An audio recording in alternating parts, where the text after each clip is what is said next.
YouTube, chicks. Get ready. You know what to do, chicks. Listen, Chick Smooth. Hey, Chick Smooth. Appreciate all the coverage that you've been doing. I've been watching your shit for a while. I just subscribed to your shit too, bro. Charleston White is not rocking with no jumper. Now, I've always found it interesting that Charleston White does interviews with so many different platforms, some of which are not even hip-hop platforms. Initially, I thought, maybe Adam22 just never got around to reaching out to Charleston White. I mean, yeah, him and Wack 100 currently have an issue with each other, but that's never stopped Adam from reaching out and doing an interview with somebody. Now, Adam22's platform has been widely criticized by a lot of people. It was only 3 years ago that Adam22 did an interview with Joe Budden and his podcast crew, and they called out Adam22 for monetizing off of black trauma. He ain't making the money you are. You sitting there interviewing these black kids that are fucking killing each other and y'all monetizing it. That's not cool. I don't give a fuck what they talking about in they songs. Y'all are turning a profit off of this black trauma of them killing each other. Yeah, they the ones doing the killing because they young and they dumb and they don't fucking know no better. We 45 and 46 years old and we know better because these are our nephews.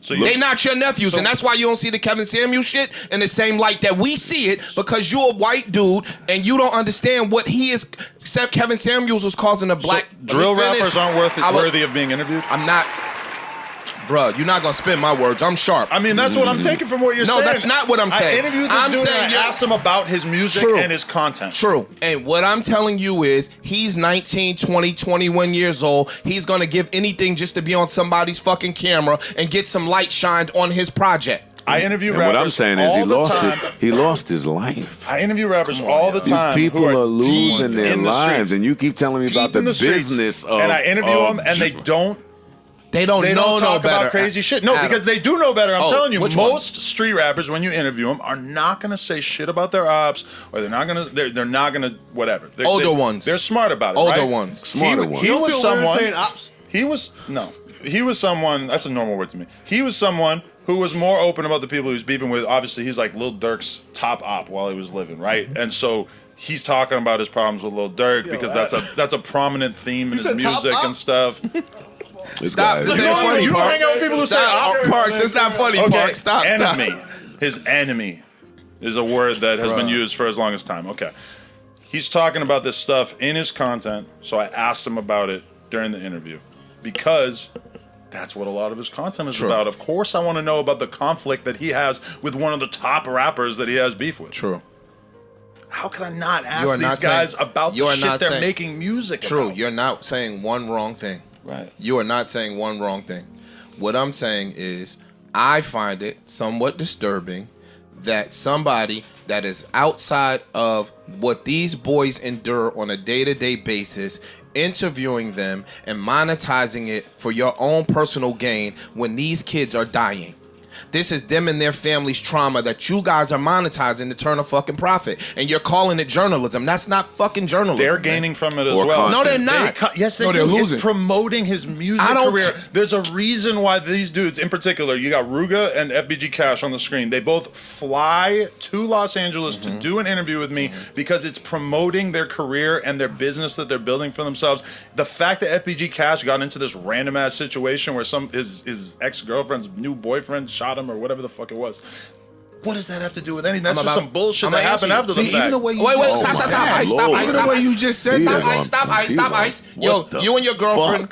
Fast forward 3 years later, a bunch of No Jumper hosts are now being locked up on RICO charges. Not only that, but No Jumper was listed many times on the indictment. Now, whether or not Adam22 knew that eventually somebody from his No Jumper podcast crew was going to get locked up simply based off of shit they said on No Jumper, Adam22 did not take the necessary steps to protect his guys. If you're going to employ gang members and have them speaking all kinds of crazy stuff on your podcast, at least try to edit out some of the wild shit that they say or do. Charleston White recently did an interview with the Dancer Project. Make sure you guys go check out that full interview on their channel. And he called out Adam22 and the entire No Jumper host. You ever do No Jumper?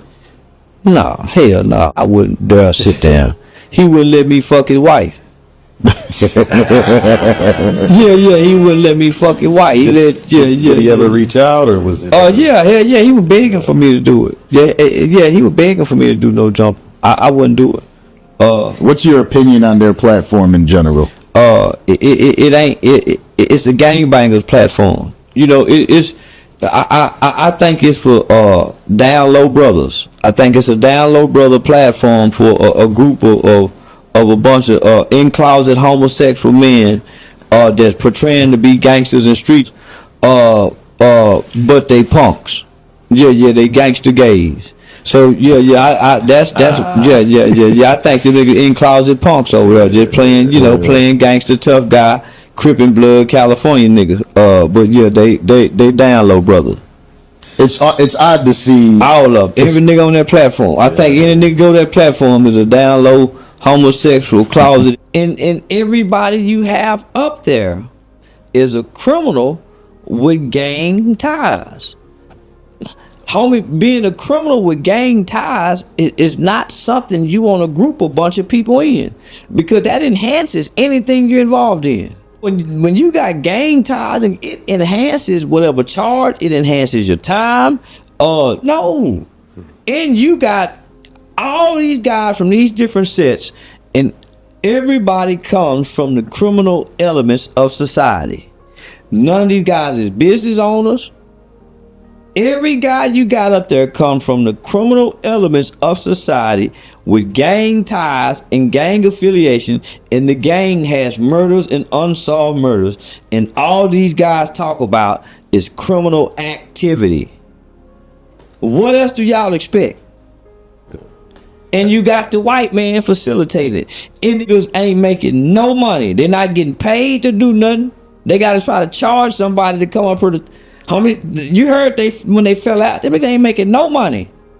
These niggas doing this for a hobby. Imagine what they women at home saying.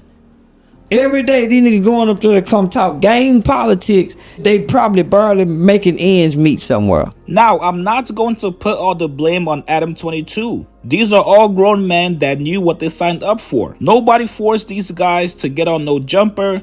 Nobody forced these guys to have the kind of conversations that would possibly get them into legal issues. And of course, if you don't commit the crime, there's nothing you can be charged with. But I think when it comes to Adam 22, it's certain things he does that makes you feel like he does not care about the culture or the people that he employs. To Adam 22, it looks like this is all just one big joke to him. Even though people are facing real life situations that can possibly put them away for life and also keep them away from their families, Adam 22 is just happy to be part of this moment. And unfortunately for the people involved, they're all disposable to Adam 22. This was a message Adam put out this morning. I spent last week complaining about how all my Crips were gone.